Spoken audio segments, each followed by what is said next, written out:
자, 이제 교재는 105페이지인가요? 환지 방식에 따른 도시 개발 사업 보도록 하겠습니다. 먼저 전체 그림부터 봐야 되죠. 그래서 우리가 이제 도시 개발 사업 시행 방식 결정하는 게 개발계획 이렇게 되어 있었죠. 그래서 개발계획 환지 방식일 때는요, 앞으로 조합을 상정해서 면적 3분의 총수 2분의 1 이상의 동의를 받아야 한다. 이게 기본 구조였어요. 그런데 문제는 자, 만약에 사업 시행자가 국가지자체 등일 때는 어떻다? 동의를 요하지 않는다라고 봤었고요. 한편 시행자라고 하는 파트에서 자, 환지 방식일 때는 주된 시행자가 조합이라고 지적을 해드렸습니다. 예, 이 조합이요 실시계획 작성에서 인가 고시 건설 계획을 확정을 하게 됩니다. 그리고 나서 이제 수용 방식과는 다르게 자, 무슨 문제? 환지 계획 작성해서 토지 공급 계획을 작성을 하게 됩니다. 그래서 자, 먼저 환지 계획의 작성이라고 하는 것 해서 누구한테 땅을 어떻게 나눠주겠다라고 하는 것을 환지 계획이라고 부르게 됩니다. 그리고 요 확정짓는 것을 환지 계획 인가라고 부르게 될 것이고요. 세월이 흘러서 공사가 다 완성이 됩니다. 그러면 자, 인가된 실시계획에 따라서 공사가 제대로 되는지를 확인하는 것을 준공 검사라고 부르게 될 것이고요.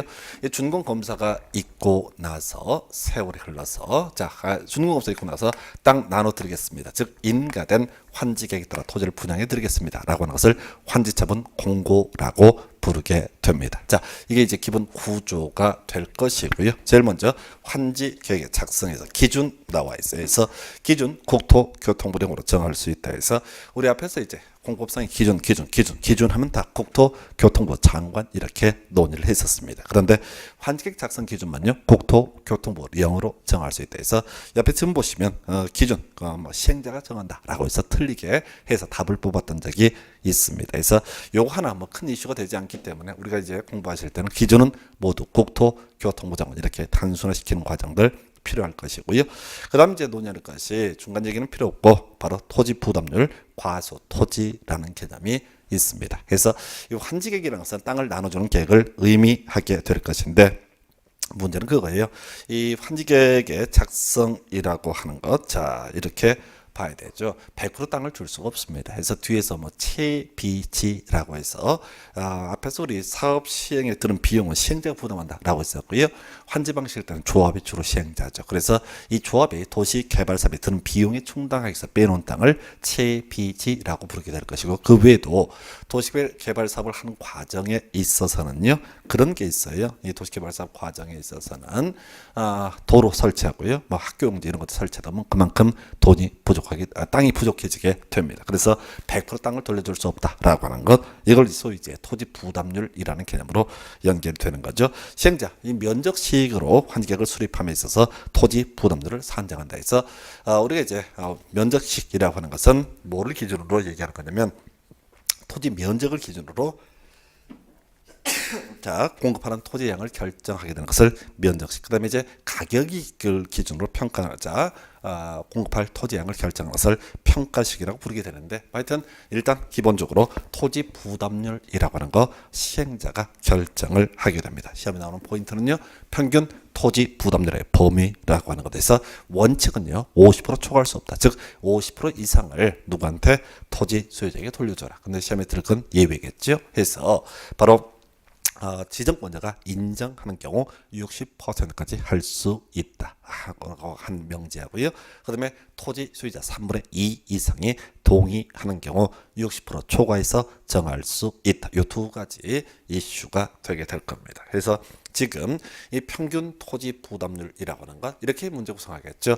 자, 지정권자가 인정하면은 58%로 할 수 있다. 옳은 표현. 그리고 자, 토지 소유자 3분의 2 이상이 동의하면 평균 토지 부담률 바로 62%로 할 수 있다. 역시 옳은 표현 되겠습니다. 그래서 이 명제를 그대로 출제할 수도 있고 또 예시 지문으로 구성을 할 수도 있습니다. 한편 자, 평균 토지 부담률의 계산식 27회 때 22회 때 구성이 된 그런 문제가 되게 될 텐데요. 이 평균 토지 부담률 계산식 한 페이지 넘기시게 되면은 나와 있어요. 그래서 자, 제가 환조시, 보조시 이런 식으로 이제 구성을 하게 되는데 자, 평균 토지 부담률, 평균 토지 부담률이라고 하는 것, 평균 토지 부담률 분모부터 분석을 하게 되면요, 이런 식의 환지 계획구역 면적 마이너스 조합인 시행자가 소유하고 있는 면적 마이너스 그 다음에 시행자에게 무상 귀속되는 공공시설 면적에서 물론 이제 우리 법조문에서는 괄호 열고 더해서 뺀다 이렇게 되어 있는데 그냥 환조시 이렇게 갔으면 좋겠고요. 한편 보조시가 되는 거죠. 자, 분자의 경우 보류지 면적 마이너스 자 조합인 시행자가 소유하고 있는 면적 그리고 시행자에게 무상 귀속되는 공공시설 면적까지 환조시, 보조시 이렇게 구분을 하게 됩니다. 이게 소위 평균 토지 부담률이라고 하는 것 이렇게 해석을 해볼 수 있겠고요. 공식 단순하게 암기하셔서 그대로 대입하면 돼요. 다만 27회 때 마지막 구성이 됐기 때문에 다시 출제가 될지는 잘 모르겠습니다. 그래서 그 22회 때 문제부터 가게 되면 지금요 환지 계획구역 면적이 120만 제곱미터 주어져 있고요. 조합인 시행자가 소유하고 있는 면적이 나와 있지 않습니다. 그리고 시행자에게 무상 귀속되는 공공시설 면적이 20만 제곱미터. 그래서 분모는 100이 되게 될 것이고 분자의 경우 보류지 면적 60만 제곱미터 그 다음에 조합인 시행자가 소유하고 있는 면적은 나와 있지 않아요. 그래서 그리고 또 하나가 시행자에게 무상 귀속되는 공공시설 면적이 20만 제곱미터에서 0.4가 나와서 이때 평균 토지 부담률 바로 40% 이런 문제가 나올 것이고 이 문제는 이제 우리 최근 5년간 문제 중에서 하나 체크를 할 만한 것 중에 하나가 그런 게 있어요. 여러분 자료 기준으로요. 몇 페이지를 가서 봐야 되냐면은 116페이지인가요? 가서 보시게 되면은 도시개발법령상 조합인 시행자가 면적식으로 환지계획을 수립해서 환지 방식에 따른 사업을 시행함에 있어서 평균 토지 부담률은 이렇게 되어 있습니다. 그래서 이때는 자 일단은 자 제일 먼저 찾아볼 것이 환지 계획구역 면적 20만 제곱미터 주어져 있습니다. 그리고 시행자 이때는 조합이라고 전제를 하고 있죠. 그래서 조합인 시행자가 소유하고 있는 토지 면적을 10,000제곱미터 그리고 시행자에게 무상 귀속되는 토지 면적이라고 하는 것을 2만 제곱미터에서 분자에 해당하는 것은 17만이 되는 거죠. 그리고 나서 자 분모가 17만이 되는 것이고 분자의 경우 자 첫 번째가 보류지 면적 10만 6,500 되겠네요. 그 다음에 조합인 시행자가 소유하고 있는 면적과 그 다음에 시행자에게 무상으로 귀속되는 공공시설 면적 3만을 제외하기 때문에 여기 이제 계산 문제 나와 있죠. 그래서 결과적으로 이때는 0.45 해서 평균 토지 부담률 45%다 이런 문제를 이제 구성을 했습니다. 그래서 하여튼 22회 때는 좀 단순하게 조합인 시행자가 소유하고 있는 면적을 빼서 출제했었고 그 다음에 27회 때는 이렇게 조합인 시행자가 소유하고 있는 면적까지 물어봤어요. 그래서 지금 출제 포인트 정리하게 되면 자 토지 부담률은 시행자가 정한다. 평균 토지 부담률 원칙적으로 50% 초과해서 정할 수 없다. 그런데 지정구제 인정하면 60%까지 할 수 있다. 그리고 토지 소유자 3분의 2 이상이 동의하게 되면 60% 초과해서 정할 수 있다. 그리고 평균 토지 부담률의 계산식 분모는요 환조시, 분자는 보조시 이렇게 정리를 해봤습니다. 그래서 이 정도가 이제 하나의 이슈가 되게 될 것이고 그 다음에 이제 환지계획 작성의 특례라고 하는 것이 나와 있죠. 그래서 문제가 될 게 크게 이제 평면 환지와 입체 환지로 구분하게 됩니다. 그래서 평면 환지라고 하는 것은 땅에서 땅으로 분양하는 방식을 얘기하게 될 것이고요. 입체 환지라는 것은 소위 구분 소유권, 상가의 일부를 분양한다. 주택의 일부를 분양하는 것을 입체 환지라 부릅니다. 그래서 평면 환지 개설 보니까 토지로 조성된 토지로 이전하는 방식에서 결국은 땅 주는 것을 평면환지 그리고 오른쪽 페이지 입체환지를 보게 되니까 구분 건축물의 이전하는 방식이라고 되어 있어요. 그래서 토지라든가 이 건물에 관한 권리를 바로 구분 소유권, 구분 건축물의 이전 방식에서 이게 이제 기본 정의를 갖고 27회 때 구성이 됐었고요.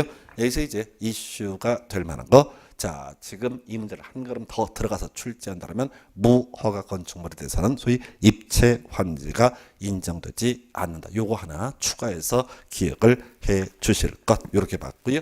자, 지금 이제 환지계획 작성의 특례 중에서 먼저 이자 평면 환지 중에 관련한 내용을 확인하면 이런 게 있어요. 지금 이제 지금 환지계획 작성의 특례라고 하는 것은 면적의 조정이라고 하는 이 주제와 관련해서는요. 사실은 그 자체가 그렇게 중요한 포인트는 아니고 딱 하나 쟁점이 정해져 있습니다. 그래서 일단은 구조 가볼까요? 첫 번째 사람, 자 우리 토지 부담률이 50%고 과수 토지를 50으로 정해놓겠습니다. 과수 토지는 이보다 땅이 작아서는 안 된다, 이런 취지가 될 것이고요. 그래서 어떤 사람이 90이라는 토지를 가지고 있습니다. 그럼 토지 부담률 적용하면 50% 적용하니까 45라는 땅을 받게 될 것이고요. 45는 과수 토지에 걸립니다. 그래서 이때 이 사람한테 플러스 5를 해서 50을 주겠다라고 하는 것, 이게 바로 뭐가 된다? 증환지라고 하는 개념이 되겠습니다. 자, 뭐 이해되시죠? 어렵지 않아요. 자, 110이라는 토지를 가지고 있습니다. 토지 부담률 적용하면 55. 이때 바로 마이너스 5 해서 50을 주게 된다라고 한다면 이걸 우리가 감환지라고 부르게 됩니다. 또 과수 토지에 따른 환지 부지정이라고 해서 자 10의 토지를 가지고 있습니다. 그러면 토지 부담률 적용하면 5가 될 텐데 이때 방법 중에 하나가 플러스 45를 하는 것도 하나의 방법이 되게 될 것이고요. 자, 근데 이렇지 않고 땅을 주는 것이 아니라 현금으로 주겠다라고 하는 것을 우리가 과수 토지에 따른 환지 부지정이라고 부르게 됩니다. 뭐 이런 내용들은 들어보시면 뭐 그런가 보다 하고 넘길 부분이고 주요한 이슈가 되지 않아요. 자, 그리고 이제 문제가 될 것이 거기 신청 동의에 따른 환지 부지정이 있어요. 자, 이건 어떤 경우냐면 어떤 토지 소유자가 400이라는 토지를 가지고 있습니다. 토지 부담률을 적용하면 200이라는 땅을 받을 자격이 있죠. 그러면 이 사람은 환지처분 공고일의 다음 날 200이라는 토지를 받으면 되는 거예요. 그런데 이 사람이 일정한 사유가 있어서 현금을 받기로 하는 경우가 있습니다. 거기는 이제 신청에 의해서 환지를 정하지 않는 경우도 있을 수 있겠고요. 또 동의에 따라서 동의가 있어서 환지를 정하지 아니하는 경우도 있을 수가 있습니다. 해서 이거는 이렇게 가는 거죠. 어떻게 이제 해석을 해야 되느냐라고 했을 때 지금 자 400이라는 토지를 가지고 있는데 200을 받을 자격이 있는데 이 사람이 일정한 사유가 있어서 지금 당장 돈이 필요하단 말이야. 그래서 환지처분 공고일의 다음 날까지 기다리지 않겠다라고 한다라고 하면 이걸 신청에 따른 환지 부지정. 또 거꾸로 사업 시행자, 조합 보통 되겠죠. 일정한 사유가 있어서 당신 돈 받지 말고 현금 받아라 라고 했을 때 오케이 하면 이걸 우리가 동의에 따른 환지 부지정. 근데 여기서는 출제 포인트가 하나 있죠. 자, 동의 신청에 따른 환지 부지정에 있어서는 임차권자의 동의를 받아야 한다라고 하는 게 출제 포인트가 되겠네요. 임차권자의 동의. 왜 그런지는 뒤에서 설명을 드리게 될 겁니다. 그래서 유일하게 환지계획 작성의 특례 중에서 이슈가 되는 것은 바로 동의, 신청에 따른 환지 부지정은 임차권자의 동의를 받아야 한다. 요거 꼭 기억하셔야 해요. 유일하게 자 출제 포인트, 답을 뽑는 포인트가 될 것이고요. 그 다음에 이제 나와 있는 것이 보류지 등 이렇게 돼 있어요. 그래서 이 보류지라고 하는 개념 이렇게 봐야 되죠. 자, 여러 가지 특정한 목적으로 해서 일반인에게 토지 소유자에게 분양하지 아니한 토지를 가리켜서 보류지라고 부르게 됩니다. 사실 보류지의 범주는 워낙 넓어서 뭔 소리인지 알 수가 없고요.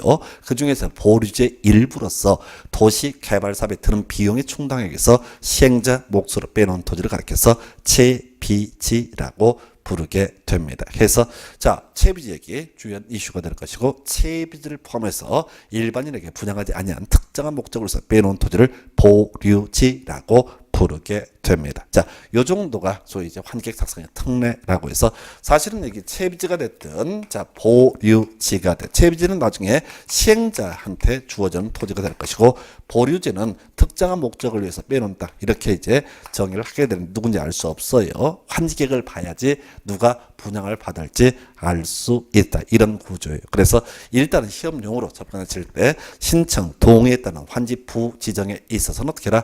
임차권자의 동의를 받아야 한다. 이게 출제 포인트. 이렇게 정리를 해 봐야겠고요. 자, 그 다음에 입체환지에 있어서는 아까 무허가 건물의 소유자의 경우 입체환지를 받을 수가 없다. 요 정도만 기억을 하시면 좋겠습니다. 자, 그 정도고요. 그다음 환지계획의 내용에서는 메모 한번 하고 버려야 될 건데 여기 청산금 써놓고 X표에 두세요. 그래서 자 우리가 청산금이라고 하는 거, 자 이렇게 증환지, 감환지 등을 함에 있어서 자 그러면 많이 받으면 돈을 얼마를 내야 되느냐, 또는 자 가만 또 적게 받으면 얼마의 돈을 받을 수가 있는 거냐라고 하는 것을 소위 청산금이라고 부르게 됩니다. 그래서 이게 좀 어려운 얘기인데요. 자, 우리가 나중에 정비법에 가게 되면 관리처분계획이라는 것을 공부를 하게 돼요. 그래서 아파트 분양하는 계획을 소위 관리처분계획이라고 부르게 되는데요. 지금 토지를 분양하는 계획, 환지계획과 아파트를 분양하는 관리처분계획의 차이가 뭐냐라고 했을 때 딱 한 가지예요. 다른 것이 아니라 바로 관리처분계획은요, 분담금, 소위 돈 얘기를 미리 확정을 해요. 근데 청산금이라고 하는 것은 소위 환지계획의 내용이 될 수가 없습니다. 그래서 이게 이제 우리 시험 범주를 벗어나는 얘기인데요. 어디에서 나중에 관리처분계획 인가가 떨어지면 자, 소송 제기 가능합니다. 분담금이 확정이 되기 때문에 관리금계에 영향을 미친다고 보고요. 그래서 소송을 제기할 수 있습니다. 내 재산 뺏겼다라고 해서. 근데 환지 계획을 작성해서 인가가 떨어진다라고 할지라도 이 부분에 대해서 우리 대법원에서는 소송을 인정하지 않습니다. 왜? 자, 청산금에 관한 부분이 포함되지 않았다 해서 상당히 어려운 얘기인데, 자, 다시 정리하면 관리처분계획에는 소위 분담금, 돈 얘기 들어간다. 그런데 이 환지계획에는 돈 얘기가 포함되지 않는다라고 하는 것 딱 한 번 출제가 됐었고요. 그래서 청산금의 결정에 관한 사항은 환지계획의 내용이 될 수가 없다. 요렇게 일단 뼈대 잡아 주시고요. 그 다음에 이제 논의할 것이 여러분 교재 108페이지인가요? 바로 비례율이라고 하는 것. 자, 지금 우리 앞에서 논의했던 것 중에 하나가 평균 토지 부담률 계산하는 문제가 구성이 됐었고요. 비례율이라고 하는 거 역시 계산 문제로 예상을 해볼 수 있습니다. 그래서 환지 전 토지 건축물의 평가액 합계액 분의 환지 후 도시개발 사업 시행 후에 조정되는 토지 건축물 가격의 평가액 합계해서 공사비를 뺀 것을 가리켜서 비례율. 요건 이제 되게 간단한 문제이고요. 여러분 자료 기준으로 가서 보게 되면 교재 117페이지인가요?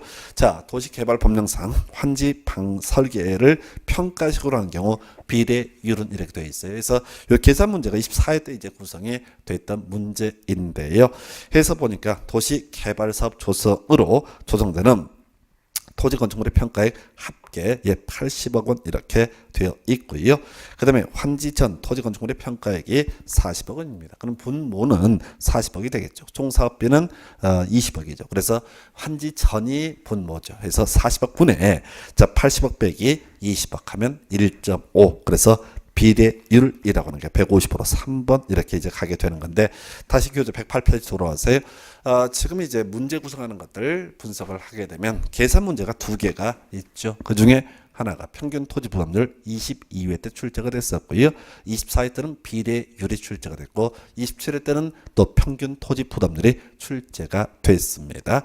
예, 그리고 나서 지금 28회 때 문제를 대비를 해야 되는데 통계적으로 이제 평균 토지 부담률보다는 아무래도 확률상 높은 것은 비례율에 관한 문제. 물론 비례율 대신에 이 평균 토지 부담률의 범위라고 해서 지정권자가 인정하면 60%까지 할 수 있다라든가 토지 소유자 3분의 2 이상이 동의하게 되면 60% 초과해서 정할 수 있다. 이런 것들 같이 이제 비교를 했으면 좋겠습니다. 그래서 자, 이 정도가 환지계획 작성에 관한 부분, 예, 확정지는 것을 환지계획 인가라고 부르게 됩니다. 그래서 자, 지금 환지계획 인가 지정권자가 구역정했었고요. 자, 인가, 자, 시군구청장이라고 되어 있죠. 별게 아닌데 시험 중으로 지금까지 총 3번 구성이 됐었죠. 그래서 자, 그냥 환지계획 인가 누구한테 시군구청장의 인가를 받아야 한다. 근데 거기다 시도지사 등에서 틀리게 과거에 나온 적이 있는데 답이 되지는 않았던 주제가 되겠고요. 그리고 하나의 패턴 문제 남아있죠. 환지계획 인가 받은 환지계획의 변경에서 원칙은 인가를 받아야 됩니다. 근데 시험에는 항상 경면상의 변경의 경우 어떻다? 이때는 인가를 요하지 않는다. 자, 오늘 3번 공부하셨어요. 어디에서? 조합 파트에서 자, 지정권자에게 설립 인가를 받는다라고 했었고요. 그리고 나서 지정권자에게 인가를 받아야 한다라고 했었고, 그리고 논의했던 것 중에 하나가 이게 있었죠. 지금 지정권자에게 인가를 받았는데 이 내용 변경하고자 한다. 주된 사무소의 소재 변경은 신고하면 된다. 시험 문제 구성할 때는 인가를 받아야 된다. 또 하나가 실시계획 작성에서 인가를 받았습니다. 인가받은 실시계획 중에서 일정한 경미성을 변경할 때 우리 법에서는 인가를 요하지 않는다. 시험에 낼 때는 인가를 받아야 한다 해서 틀리게 뽑았었고요. 똑같은 구조입니다. 환지계획 작성에서 인가를 받았습니다. 예, 원칙은 인가를 받아야 되는데 경미현상을 변경하고자 합니다. 그러면 이때는 어떻다? 인가를 요하지 않는다가 돼야 되죠. 되죠. 그래서 공통적으로 세 군데에서 항상 틀리게 되는 게 뭐라고요? 인가를 받아야 한다는 어떻다? 틀린 편. 이렇게 단순하게 갔으면 좋겠습니다. 그래서 이렇게 환객 인가 등에 관한 쟁점 확인을 해 보셨고요. 그 다음에 이제 논의를 할 것 중에 하나가 뭐가 있냐라고 했을 때 이게 있는데요. 바로 자 환지 부지정 토지에 대한 청산이라고 하는 건 나와 있어요. 자, 이 얘기를 할 때는 우리 앞에서 이거 미리 알고 가셔야 돼서 임차권자, 자 동의 신청에 따른 환지 부지정에서는 임차권자의 바로 동의를 얻어야지 신청 동의 신청에 따른 환지 부지정 가능하다 이렇게 봤습니다. 그래서 이건 뭐 요즘엔 거의 구성이 되지 않는데요. 일단 그렇습니다. 지금요 청산이라고 하는 것은 환지처분 공고를 할 때 청산금 결정하고 환지처분 공고일의 다음 날 청산금이 확정되는 구조예요. 그래서 땅을 받는 시기가 언제냐라고 했을 때 환지처분 공고일의 다음 날 모든 권리관계 이전 확정은 환지처분 공고일의 다음 날 이렇게 가게 되는 거예요. 자, 그런데 말이죠. 여기서 이제 이슈가 될 만한 것 중에 하나가 뭐가 있냐라고 했을 때 지금 이렇게 가셔야 돼요. 지금요 환지객 인가가 떨어진 상태입니다. 예, 원래는 청산이라는 게 환처분 공고 있고 나서 청산이 이루어져야 되는데 지금 돈을 안 받는 애들한테 도시개발 사업 2, 3년 걸릴 텐데 그때 가서 돈 주겠다 말이 안 되죠. 그래서 미리 어떻게 할 수 있다? 청산을 할 수가 라고 이렇게 하게 할 것이고요. 예, 청산 이루어지고 나서 자 이때 이제 파생되는 문제 사용 수익의 정지라고 하는 것이 이슈가 되게 됩니다. 그래서 사용 수익의 정지라고 해서 자 지금 이제 가서 보게 되면은 다른 건 빼버리고요. 이건 이제 어떤 의미를 가지고 있냐면 이런 구조예요. 자, 원래 기존의 권리관계는 환지처분 공고일까지 그대로 가게 됩니다. 그런데 말이죠. 자, 문제는 뭐라고요? 환지처분 공고일까지 갈 것이 아니라 미리 청산이 이루어졌다라고 하게 되면 그럼에도 불구하고 기존의 권리관계는 환지처분 공고일까지 존속이 돼야 되거든요. 근데 모순이 발생하잖아요. 돈은 이미 줬는데 계속 환지처분 공고일까지 뭐 사용수익을 할 수 있다 이런 것들 문제가 돼서 돈 받았으면 꺼져줄래 라고 하는 개념 사용 수익을 정지시킬 수 있다 이렇게 가는 거예요. 자, 그러면 왜 이게 앞에서 쟁점이 되냐면 자 보십시다. 임차권자의 동의를 받아서 신청 동의에 따른 환지 부정이 있다라고 했을 때 사용 수익이 정지가 됐을 때 임차권자도 당연히 사용 수익 못하게 될 것이고요. 이때는 이미 동의를 했으니까 문제가 되지 않을 것이다 이렇게 가는 거죠. 그런데 만약에 동의 신청에 따른 환지 부지정이 있어서 임차권자의 동의를 받지 않고 사용 수익을 정지시키게 된다라고 했을 때 우리 임차권이라는 건 채권에 불과하기 때문에 법적으로 문제가 되지 않는데 임차권자가 가만히 있는 게 아니죠. 들어눕는다는 얘기입니다. 대모한다는 얘기죠. 그래서 동의 신청에 따른 환지 부지정에 있어서는 어떻게 해라? 임차권자의 동의를 받아야 한다. 그래야지 현실적으로 문제가 터지지 않는다 이런 의미가 되겠습니다. 그래서 그 정도까지 해서 요건 그 자체가 옛날에 한번 구성이 됐는데 별로 중요치 않고요. 논의의 핵심 포인트라고 하는 것은 바로 사용수익 정지와 관련해서 임차권자의 동의를 받아라 라고 하는 거 바로 동의 신청에 따른 환지 부정에서 임차권자의 동의를 받아라 라고 하는 것이 논의의 포인트가 되겠습니다. 이제 그리고 나서 이제 문제가 될 것이 뭐가 있냐면 환지 예정지 지정에서 이 환지 예정지 지정은요 사실은 있을 수도 있고 없을 수도 있는 그런 개념이에요. 그래서 기본 구조에 환지객 인가 있고 나서 인가된 자 실시 계획 따라 공사가 제대로 되는지 확인하는 게 준공 검사 그리고 땅 나눠드리겠습니다라고 발표하는 게 환지처분 공고 이게 구조인데 이 중간에요 바로 환지 예정지 지정 할 수도 있고 안 할 수도 있습니다. 해서 이 환지 예정지 지정이라고 하는 거. 자, 이건 어떤 논리 구조냐면 이런 구조예요. 자, 도시개발구역에 갑이라고 하는 사람이 기존에 A라는 토지를 가지고 있고 인가된 환지계획을 보니까 B라는 토지를 각 받기로 되어 있습니다. 자, 이 사람이 B라는 토지에 대한 소유권을 취득하게 되는 시기는 언제가 됩니까? 라고 했을 때 환지처분 공고일의 다음 날 소유권을 취득을 하게 되는 거죠. 그러면 자, 환지처분 공고일까지 이 사람의 소유권은 A에 미치게 될 것이고 그래서 이 사람은 앞에서 우리가 도시개발구역 안에서 건축물의 건축, 토지 분할 등을 하려면 허가를 받아야 된다라고 했었거든요. 그럼 해석하면 허가 받으면 이 문제 토지에서 건축물의 건축을 할 수가 있다. 이런 논리 구조예요. 자, 근데 문제는 현실적인 부분이에요. 만약에 허가받아서 건물 짓다가 2, 3년 지나서 B란 토지로 옮겨가게 되면 건물을 들고 이사를 갈 수는 없습니다. 그래서 사실상 이 갑이라고 하는 사람은 이 문제 A라는 토지를 사용 수익하기 곤란하다. 그래서 우리 법에서는 어차피 이사 가게 될 거 미리 사용 수익을 하게 해주자라고 하는 것이 환지 예정제 지정이라는 개념이에요. 자, 그래서 환지 예정제 지정, 뭐 지정할 수 있다. 소위 임의적 규정이다. 이런 항목 나와 있고요. 그리고 결론, 자, 임차권자를 예시를 하게 된다. 어차피 시험에는 임차권자만 나와요. 왜? 환지 예정제 지정은 사용수익 권능의 이전을 의미하기 때문에 자, 임차권자가 제일 적절한 예시가 되거든요. 그래서 결론 가겠습니다. 자, 이 환지 예정제에 대해서 종전과 동일한 권리를 행사할 수 있다. 누구 입장에서? 임차권자 입장에서, 즉 사용 수익을 할 수 있다. 그러나 결론적으로 종전 토지는 사용 수익을 할 수가 없다. 우리가 앞에서 겸할 수 없다 해서 없다 중에서 오른편이 있었고요. 바로 여기서도 마찬가지예요. 사용 수익을 할 수가 없다라고 하는 것. 해서 종전 토지는 더 이상 사용 수익을 할 수 없다라고 하는 것. 이게 환지 예정제 핵심적인 이슈가 되겠습니다. 거의 손실보상은 큰 이슈가 되지 않을 것이고요. 자, 지금 환지 예정제 지정은 기본 구조가 사용 수익 권능의 이전이라는 개념이 되게 될 것인데 채비지 용도로 환지 예정지가 지정되면 어떻다? 처분도 할 수가 있다라고 되어 있어요. 그래서 처분도 할 수가 있다. 해서 처분도 할 수 있다라고 해서 한 페이지 넘기시면 소유권 이전 시기라고 해서 자, 그러면 이제 채비지에 대해서 환지 예정지를 지정하면 시행자 목소의 땅이 되는 것이라서 처분도 가능했었고요.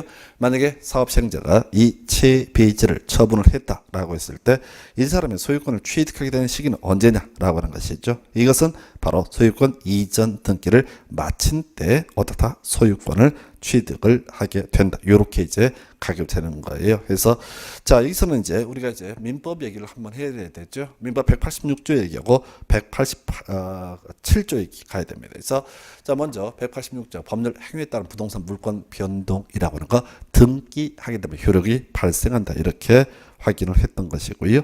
그리고 나서 같이 이제 비교를 할 것이 뭐가 있었냐면은 바로 187조 법률 규정에 따른 부동산 물권 변동 해서 앞에서 이제 환지처분 공고일의 다음 날 모든 권리가 이전 확정된다라고 하는 것은 소위 법률 규정에 따른 부동산 물권 변동입니다. 그래서 지금요 우리 도시개발법에서는 언제 소유권 취득하냐라고 했을 때 항상 환지처분 공고일의 다음 날 딱 하나의 예외가 있다는 바로 이 얘기예요.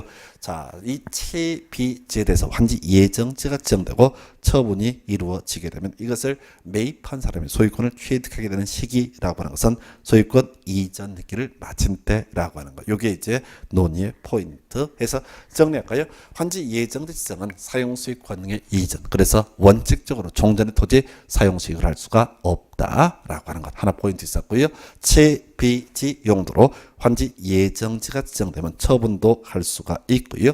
이 처분된 채비지를 매입한 자가 소유권을 취득하게 되는 시기는 소유권 이전 등기를 마친 때라고 하는 것. 이렇게 정리를 해봤습니다. 그 다음에 이제 남아있는 주제가 준공검사 환지처분 공고 나와 있는데 자, 준공검사 27대 구성이 됐었고요. 자, 일단 기본 구조 가겠습니다. 인가된 실시 계획에 따라서 공사가 제대로 됐는지를 확인하게 되는 것을 준공검사라고 부르게 됩니다. 그래서 준공검사 해서 준공검사가 있으면 소유권이 넘어가는 건 별개의 문제로 사용 수익이 가능해지게 됩니다. 자, 문제는 시험에 뜨는 건 예외죠. 바로 준공검사 전이라도 사용 수익을 할 수가 있다라고 해서 원칙은요 허가 받아야 됩니다. 허가를 받아서 준공검사 전이라도 사용을 할 수 있다. 시험에 뜨는 건 예외죠. 채비지 용도로 환지 예정지가 지정이 되게 되면 자, 이때는 어떻다고요? 이때는 바로 자, 허가 없이도 시행자 목소의 땅이기 때문에 허가 없이도 사용을 할 수 있다. 27회 때 이 주제를 가지고 출제가 됐어요. 그럼 이제 하여튼 기억할 것이 자, 지금 채비지에 대해서는 준공검사 전이라고 했을 때 허가 없이도 어떻게 할 수 있다? 사용할 수 있다. 그러면 이 문제를 항상 틀리게 구성할 거예요. 어떻게? 주로 내는 기술적 기술이 자 지금 시행자 준공검사 전에 허가를 받아서 이 토지를 사용할 수 있다. 이런 식으로 틀리게 구성하는 지문이 되게 될 겁니다. 나머지는 절차에 관한 지문이니까 큰 이슈가 되지 않을 것이고요. 오른쪽 페이지 환지처분 공고의 효과라고 해서 크게 두 가지죠. 기본적으로 모든 권리관계 이전 확정 환지처분 공고일의 다음 날이다 라고 하는 것. 해서 다음 날 다 이전된다. 이게 첫 번째고 이에 대응해서 예외라고 볼 수가 있는 것이 바로 권리가 옮겨가지 않은 경우도 있을 겁니다. 그래서 주로 이제 이슈가 되는 게 모든 권리관계 이전 확정은 환지처분 공고일의 다음 날 해서 자 거기 권리 이전이라고 해서 환지 계획에서 정해지는 환지는 환지처분 공고가 있는 날의 다음 날부터 종전의 토지로 본다 해서 모든 권리관계 이전 확정은 기본적으로 언제 환지처분 공고일의 다음 날. 그래서 아까 이런 예를 들면 이런 경우 있었죠. 자 갑이라고 하는 사람이 A라는 토지 가지고 있었고요. 인가된 환지 계획을 보니까 B라는 토지를 받기로 돼 있다. 그래서 이 갑이 B라는 토지에 대한 소유권을 취득하게 되는 시기는 언제 환지처분 공고일의 다음 날. 그 얘기를 하고 있는 것이고요. 문제는 이 B라는 토지의 종전 소유자가 문제가 되는 것이죠. 이 사람은 자 이 갑이라는 사람이 이 문제의 토지로 다음 날 취득을 하려면 이 사람의 권리가 기존에 있는 사람의 권리가 소멸해야 됩니다. 그래서 우리 법에서는 이렇게 표현을 하고 있어요. 뭐라고? 자, 환지계획에서 환지를 정하지 아니하는 종전 토지의 이동 권리는 환지처분 공고된 날에 끝나는 때 소멸한다 해서 만약에 5월 5일 날 환지처분 공고 있습니다. 그러면 이 문제 토지, 새로 얻은 토지에 대한 소유권을 취득하게 되는 시기는 5월 6일 0시가 되게 될 거예요. 자, 이에 대응해서 새로운 권리에 들어오게 하려면은 기존의 권리가 소멸해야 되잖아요. 그래서 환지처분 공고일이 끝난 때 소멸한다. 이렇게 봐야 할 것이고요. 그리고 이제 또 논의를 해볼 것이 입체환지. 요즘에 잘 내지 않는 그런 영역 중에 하나가 될 텐데요. 자, 지금 한동안 되게 많이 나왔어요. 입체환지는 앞에서 공부할 때 자, 구분 건물의 어떤 권리를 구분 소유권 등을 부여하는 개념이었었죠. 그래서 지금 아파트 생각하시면 좋을 거예요. 입체환지 처분을 받은 자 환지처분이 공고된 날의 다음 날에 환지 계획이 정하는 바에 따라서 건축물 일부와 해당 건축물인 토지의 공유 지분을 취득한다라고 이렇게 되어 있습니다. 자, 그러면 이제 모든 권리관계 이전 확정 환지처분 공고일의 다음 날 이렇게 봐야 할 것인데 혹시 종전 토지에 저당권이 남아있다라고 한다면 저당권도 같이 옮겨와야 됩니다. 언제요? 환지처분 공고일의 다음 날 이렇게 이제 해석을 해 주셔야 돼요. 그래서 요즘엔 좀 안 나오고요. 오히려 요즘엔 디귿, 리을, 미음 이렇게 짧은 걸 갖고 구성을 하고 있어요. 그래서 자 채비지 누구 몫의 땅이죠? 시행자 몫의 땅입니다. 그래서 채비지라고 하는 것은 언제? 자 환지처분 공고일의 다음 날 누가 시행자가 그 소유권을 취득을 하게 됩니다. 보류지요. 예, 이 채비지를 포함해서 아주 넓은 범죄 개념이라고 했었고요. 누가 땅을 받게 될지는 인가된 환지 계획을 봐야지 알 수가 있습니다. 일단은 자 보류지 환지 계획에서 정한 자가 언제 환지처분 공고일의 다음 날 소유권을 취득한다. 이렇게 될 것이고요. 그 다음에 청산금의 확정이라고 해서 청산금요 환지처분이 공고된 날의 다음 날 확정된다 해서 지금요 청산금 결정하고 확정이 나오게 되는데 여러분이 기억하실 것은 다음 자 뭐죠 확정만 기억하시면 되는 거예요. 그래서 이 청산금 결정이라고 하는 것은 환지처분 공고할 때 자 100만 원 내세요 100만 원 드리겠습니다라고 알려주는 것을 결정이라고 부르게 될 것이고요. 확정이라고 하는 것은 뭐라고요?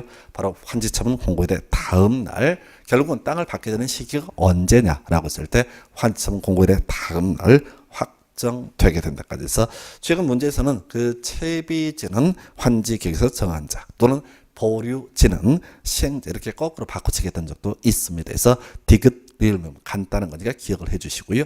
그 다음에 이제 요즘 트렌드로는 또 예외가 출제가 되고 있죠. 그래서 모든 권리관계 환지처분 공고일의 다음날 다 이전 확정이 된다라고 했는데요. 자 남아있는 게 있어요. 그 중에 하나가 바로 행정상 처분으로서 그 토지에 전속하는 것, 재판상 처분으로서 그 토지에 전속하는 것 이것은 옮겨오지 않는다 이런 취지예요. 그래서 이건 어떤 얘기냐면 자 기존의 토지 소유자 자 토지를 가지고 있는데 이 문제 토지가 행정상 처분으로서 그 토지에 전속하는 것은 용도지역 같은 걸 얘기하는 거죠. 그래서 기존의 토지가 준주거지였어요. 그래서 이 사람 B라는 토지를 받기로 했어요. 그러면 이 준주거지역도 옮겨오는 거죠. 옮겨오지 않는다라는 의미가 되겠죠. 그래서 아까 뭐 입시원지 같은 걸 예를 들면서 저당권 같은 건 같이 옮겨와야 되는 거죠. 그런데 행정상 처분으로서 그 토지에 전속하는 것에 대해서는 영향을 미치지 않는다. 재판상 처분으로서 그 토지에 전속하는 것도 옮겨오지 않는다. 뭐 재판상 처분은 뭐 논의할 쟁점이 없어 보이고요. 자, 그다음에 이 사건 중에서 지역권이라고 하는 거, 토지의 물리적 위치에서 발생하는 권리, 토지의 물리적 위치와 관련된 권리를 지역권이라고 부르죠. 주로 지역권은 통행지역권 등이 주로 민법에서 예시를 많이 하게 될 텐데요. 자, 이 지역권이라고 하는 거, 자, 토지의 특정한 위치 때문에 발생하는 권리. 그래서 이 지역권은 따라올 이유가 없습니다. 그래서 종전 토지에 남아있게 될 것인데, 자, 현실적으로 맹지를 다 없애버리죠. 신도시 개발할 때는. 그래서 다 도로에 접하게 만들 것이기 때문에 행사할 실익이 없게 되면은 이 지역권은 어떻다? 환지처분 공고일이 끝나는 때 소멸한다라고 이렇게 돼 있습니다. 그래서 하여튼 좀 권리 존속에 관한 것이 최근에 출제 이슈 중에 하나가 되고 있고요. 자, 마지막 지금요 환지처분 공고일의 다음 날 소유권 취득한다고 그랬어요. 그러면 땅을 많이 받은 사람도 있고 적게 받은 사람도 있을 겁니다. 그래서 나오는 쟁점이 청산금이라는 개념이 되게 될 것이고요. 자, 지금 환지처분 공고일의 다음 날 소유권 취득하고 그때 청산금이 확정이 되게 될 겁니다. 자, 그래서 지금 이제 문제가 되는 게 뭐냐면 첫 번째가 분할 징수, 분할 교부라고 하는 개념이 있어요. 이자를 붙여서 분할 징수, 분할 교부할 수 있다. 이건 무슨 얘기냐면 원래는 청산금을 확정되는 시기도 이제 환지처분 공고일의 다음 날. 자, 그럼 청산금 받을 사람, 줄 사람 언제 환지처분 공고일의 다음 날 쌩 난리가 날 겁니다. 은행 창구가 폭발할 거 일이 많아서 그래서 미리미리 주거니 받거니 하는 것을 분할 징수, 분할 교부라고 부르게 됩니다. 그래서 이건 이제 도시개발법뿐만 아니라 정비법은 똑같은 구조에 분할 징수, 분할 교부할 수 있다. 자, 한편 이제 징수와 관련해서 문제가 되는 것이 지금 조합한테 사업 시행자한테 이 토수유자 땅 많이 받으신 분이 청산금 토에 내야 되는데 문제는 그거죠. 만약에 이 사람이 돈을 내지 않는다라고 했을 때 시군구청장한테 징수를 위탁할 수 있다. 이렇게 하는 거예요. 시군구청장한테 징수를 위탁할 수 있다. 그래서 어떻다고요? 징수를 위탁할 수 있다라고 하는 부분에서 문제가 되는 거 바로 수수료 문제가 나오겠죠. 4%에서 우리 공법상 채권에 공법상 지금 수수료 얘기가 3번 나와요. 그럴 때 시군구청장한테 모두 징수를 위탁할 수 있고요. 수수료는 모두 4% 이렇게 정리를 하십니다. 마지막 쟁점이요. 소멸시효. 이 청산금을 징수할 권리, 또 받을 권리라고 하는 거 공법상 채권에 해당이 됩니다. 그래서 5년간 행사하지 않게 되면은 시효로 소멸하게 된다 해서 여기까지 소멸시효까지 확인해 드렸고요. 자, 이렇게 해서 도시개발법에 관한 주제 살펴보도록 다음 시간은 정비법에 대해서 살펴보도록 하겠습니다. 자, 수고했습니다.